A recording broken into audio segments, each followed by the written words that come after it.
જીવંતિકા વ્રતની વાર્તા। શ્રાવણ માસના પહેલા શુક્રવારે આ વ્રતનો પ્રારંભ કરવો। વ્રત કરનારે સવારે વહેલા ઉઠી સ્નાન કરી 5 દિવેટનો દીવો કરવો અને ભક્તિભાવે વંદન કરવા। પીળા વસ્ત્ર પહેરવા નહીં। પાટલા ઉપર દીવો મૂકી પુષ્પ ચોખા અને કંકુથી જીવંતિકાનું પૂજન કરવું અને વાર્તા સાંભળવી। ઘણા વર્ષો પહેલાની વાત છે। વીરપુર નામે એક નગરમાં સુશીલકુમાર નામે એક રાજા રાજ્ય કરતો હતો। તેને સુલક્ષણા નામની એક પત્ની હતી। પતિ પત્ની ધાર્મિક વૃત્તિના હતા। ધર્મ ધ્યાન કરવામાં તેઓ આખો દિવસ પસાર કરતા હતા। પરંતુ પેલી કહેવત છે ને કે ધર્મીને ઘેર જ ઢાળ પડે છે, એ ન્યાયે એ બંને ભૌતિક રીતે ખૂબ જ સુખી હતા, પરંતુ અંતરથી તેઓ દુઃખી હતા, કારણ કે લગ્ન કર્યે ઘણો સમય વીતી ગયો હોવા છતાં એમના ઘેર હજુ પારણું બંધાયું ન હતું। એક દિવસ રાણીને વિચાર ચૂક્યો। તેણે નગરની ડાયણને બોલાવીને બધી વાત કરી। થોડા મહિના પછી ડાયણ બ્રાહ્મણીને ત્યાં જન્મેલું બાળક ઉઠાવી લાવી અને રાણીને સોંપી દીધું। ત્યારબાદ ઢંઢેરો પીટાવી નગરમાં જાહેર કરી દીધું કે રાણીને પુત્ર રત્નને જન્મ આપ્યો છે। આથી આખા નગરમાં આનંદ છવાઈ ગયો।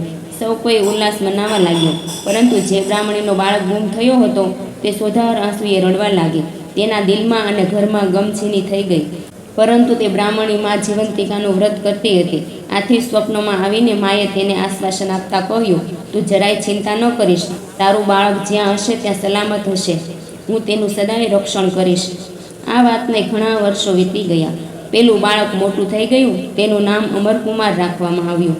સમય જતાં તેનો રાજ્યાભિષેક થયો અને રાજા બન્યો। તેના પિતા સુશીલકુમાર મૃત્યુ પામ્યા। એક દિવસ અમરકુમાર પોતાના પિતાનું શ્રાદ્ધ કરવા ગયાજી જવા નીકળ્યો। રસ્તામાં રાતવાસો કરવા તે વાણિયાને ત્યાં રોકાયો।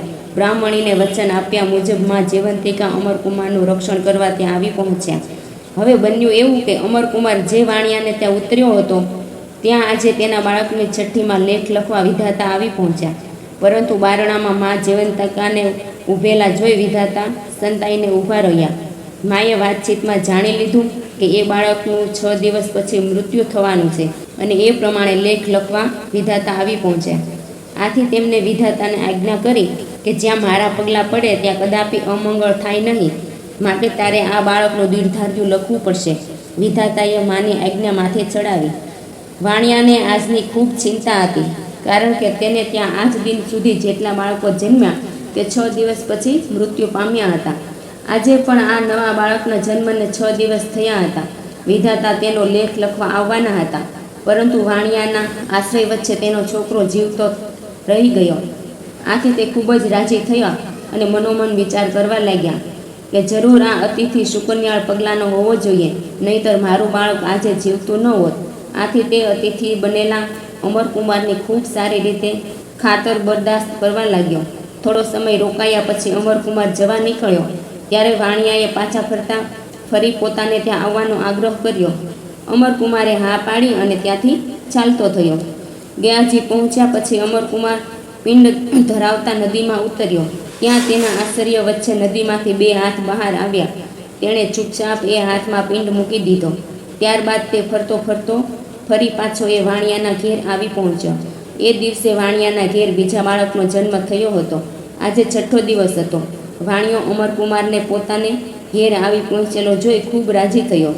વિધાતાએ એ જ રાત્રે ફરી પાછા બાળકના લેખ લખવા આવી પહોંચ્યા। તેમને જોઈ માં જીવંતિકાએ રોક્યા અને ફરી પાછું એ બાળકનું દીર્ઘાયુ લખવા જણાવ્યું। વિધાતાએ કહ્યું તો માનો, પણ જતાં જતાં તેઓ માં જીવંતિકાને પૂછ્યા વિના ન રહી શક્યા કે માં, તમે આ વાણિયાને ઘેર કેમ આવ્યા છો? આ વાતચીત દરમિયાન અમરકુમાર જાગી ગયો અને તેણે માં જીવંતિકાએ બોલતા સાંભળ્યા કે હે વિધાતા, આ રાજકુમારની માતા મારું વ્રત કરે છે, લાલ વસ્ત્ર પહેરે છે।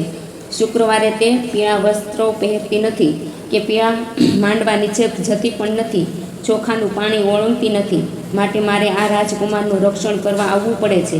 એ જ્યાં જાય ત્યાં તેની પાછળ મારે જવું પડે છે। અમરકુમાર આ સાંભળી આશ્ચર્યમાં પડ્યો।